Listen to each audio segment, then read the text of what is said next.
If you care about the future of India's banking sector, this channel is for you. We bring issues that matter to bankers, policies, work pressures, transfer issues often ignored. To support independent banking journalism and get exclusive insights, join our channel membership. Your support helps us keep raising the voice of bankers.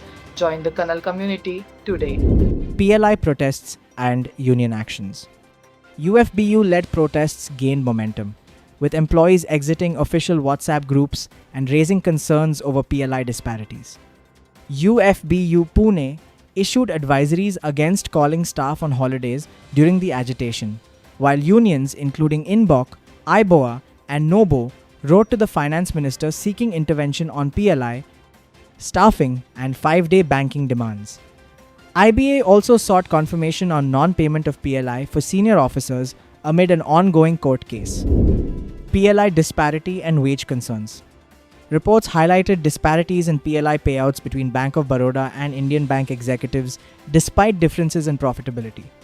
A broader assessment of wage determination frameworks also raised questions on fairness and consistency in compensation structures across the banking sector.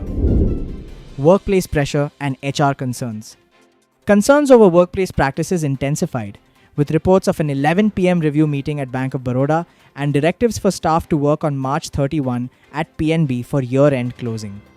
A large-scale transfer of 1,142 Scale 4 officers at PNB also drew criticism, while discussions around window dressing highlighted pressure-driven year-end practices. Bank-specific issues and legal developments.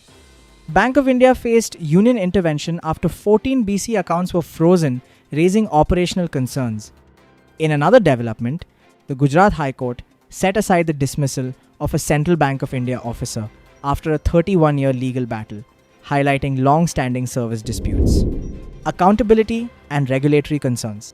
RBI penalties on PSBs drew criticism, with concerns raised over accountability and regulatory compliance. Separately, a major development in Indian Overseas Bank saw the NCSC issue notice to the MD in an assistant manager abuse case, marking a significant escalation. Parliament discussions and government statements. During the week, multiple discussions in Parliament focused on banking sector developments. Government responses addressed issues such as customer data security, rural credit flow, financial inclusion spending, and the status of IDBI Bank disinvestment. These statements provided key insights into policy direction and sectoral priorities. Customer safety and financial inclusion. Government data highlighted bank locker safety, including usage and theft cases, along with compliance measures.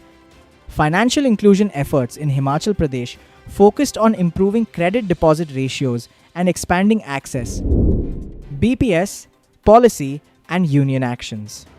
Employees across RRBs raised concerns over continued denial of 12th BPS benefits in several banks despite DFS directives.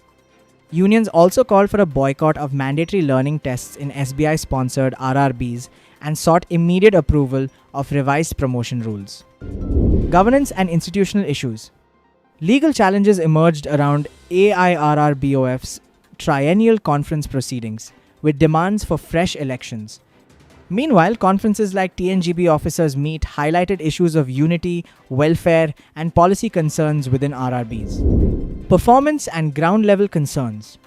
Kerala Gramina Bank set a benchmark with 100 crore average per branch business, showcasing strong performance. However, concerns persisted over pressure-driven enrollments of schemes like PMJDY, PMJJBY, and APY, raising ethical questions in rural banking operations.